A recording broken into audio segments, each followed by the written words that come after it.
Hi EU4 players, my name is Terry. Welcome back to my channel. Today we'll talk about the 20 times tech switch in my 50 years World Conquest campaign. Previously I mentioned the 4 key enablers for successful World Conquest speedrun. That's optimize resource, minimize rebels and collision, stack buffs, and some exploits like Lambda plus revoke or the Night King approach. I've already introduced the minimize rebels and collisions and the 2 exploits shown here in my previous videos. Now we'll focus on the third factor, stack buffs. You can get buffs from various of ways, like the bonus from mission trees, national ideas or ideas, from events, or even from monuments, etc. Since so many people are interested in my 20 times tech switch, so I will talk that first. Why I did so many times tech switch, how I did that, and what's the buff I got from those new mission trees. In a normal game, I don't think it's necessary to have so many times of tech switch, but after my introduction, I hope at least for some tech switch or some mission trees might help you for the next round. In the Q&A session, I'll answer the question why I can get over 3 million manpower in the end of the game. If you like my channel, please remember to subscribe. Okay, let's get started. First, let me clarify what are these 20 times tech switch. I summarized the 20 times tech switch organizedly in this chart. As I mentioned in my first video, I have totally 3 stages. In stage 1, as the Oirat become HRE Emperor and pass privilege revoke. The tech switch mainly happened in stage 2 after each total war. So after total war 1, I changed to Manchu and Bavaria. After total war 2, around 1479, I tech switched to Timur, then Gold Horde, then Theon. After total war 3, I had a tech switch 14 times, starting from Jerusalem first, because only by forming Jerusalem I become a non-horde government. That's a precondition to reform like Orissa, Delhi, France, etc. And later I formed Yuan and Mongol Empire to return back to the horde government.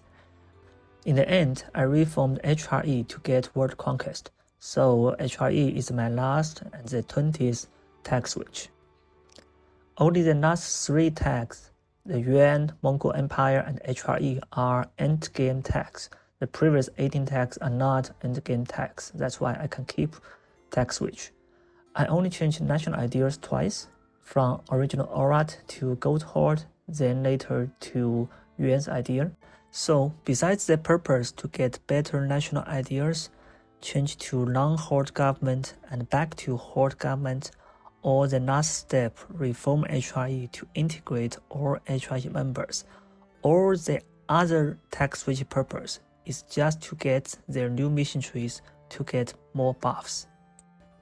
So let's see what buffs we can get from these mission trees. Start from Oirat, our original country first. Oirat have a very powerful mission trees. It will give you permanent claims to massive land, actually massive regions like Mongolia, Central Asia, North China, Tibet, like Russia, all these whole regions. And finally, it will give you 15% war score. To complete the first mission to start, we need to call the capital of our vassal, Mongolia. For that reason, I released Mongolia during a war with Cochin, and it's very likely it will get alliance with some country in the Manchuria area. So in this game, it gets aligned with this country, Udek. So after the war with Cochin, I attack Udek. Let's bring Mongolia in the war. It's not co-belligerence, but after 100 war score, I still can get 5 provinces here, including its capital, and also get a land connection with my eastern land. After finish coring of Mongols capital, I can finish my first mission. And also I already got the 5 province of every culture I need to complete the second mission. It's 1448 now, so by this way it's much faster than wait 10 years then use diplomatic annexation method to get Manchu's capital. So the priority is go to the west, conquer Russia, and get that 15% war score bonus as early as possible. There's also other missions like conquer China or Persia to get the Pax Mongolica. That's also great buff, but that's not current priority. Actually, we switch our tags before finishing the mission Pax Mongolica, and later we have another way to get this mission tree back to finish that. Then we tag switch to Manchu after Total War 1. Manchu's mission tree bonus mainly focus on military buffs like 10% shock damage, and here we get a buff until the death of current ruler, so that's showing here 10% moral and 10% manpower recovery speed, and later another buff here that's 15% siege ability. This is quite important. We stack our siege ability to a higher level, and this is the only one we can get from mission tree buff. For me, Manchu also give me a diplomatic mission tree here, so the buff like trade efficiency and some moral of navies, they also help. They are not as powerful as the 15% siege ability or previously 15% war score buff, but they also help. Later, I tag switch to Bavaria. There are several tips for Bavaria. First, you can only form the German regional tags once. That means after become Bavaria, we cannot form Austria anymore. Since all the HRE members are my vassals now, we have multi options besides Bavaria.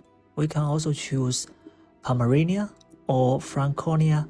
With some proper preparation, we can also form Austria. But after comparing their mission trees, I think Bavaria has the best mission tree for speedrun, even better than Austria. As you can see, the first mission of Bavaria will give us 15% core creation cost reduction. That's very helpful. Although it's only 20 years, but that's enough for our World Conquest campaign. Besides that, we also get 7.5% discipline and many other buffs I'm showing here. There's one buff people might ignore, that's the bonus of the last mission, expand to Italy. When we have maximum sailor over 1000, finish this mission will give us 10 years of sailors. You see, in my run it gave me over 11k sailors. After that, I can expand my navy greatly. One thing we need to pay attention is Bavaria's capital Munich. To carry out the Night King approach I explained in previous video, I need to keep my capital outside of HRE all the time. During the normal tag switch, as long as the old capital is not in HRE, then the new capital will quit HRE automatically during the tag switch. But this mechanism doesn't work for all the German religion tags. That means if Munich is in HRE, then after I become Bavaria, my capital will move into HRE.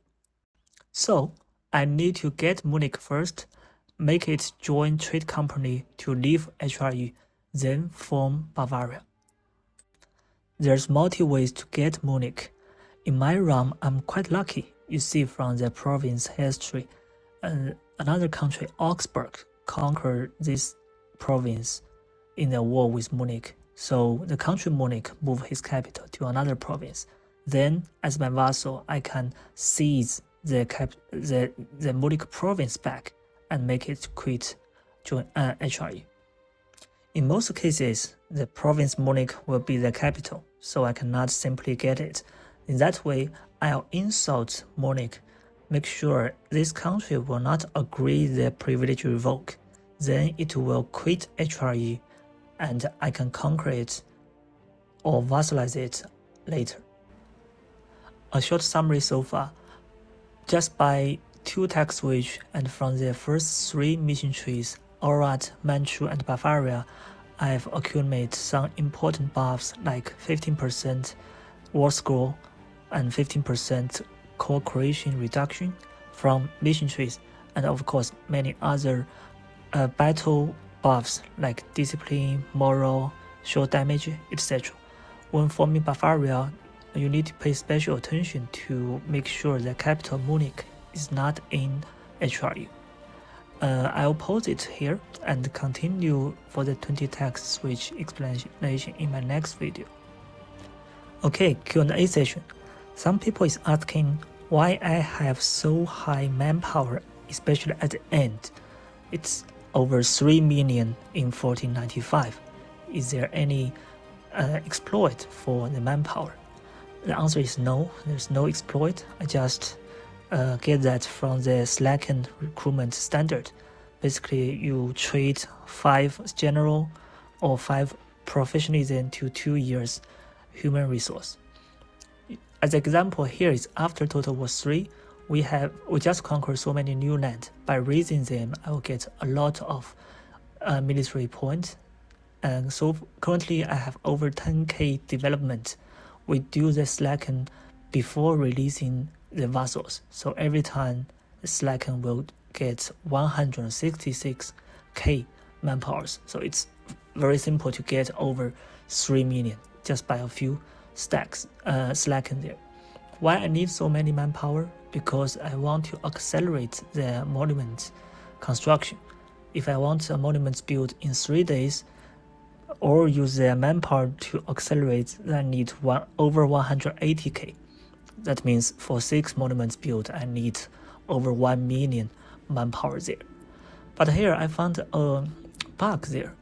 So now we can still use manpower to accelerate, but after my manpower gets over 3 million, I found actually I cannot accelerate with manpower anymore.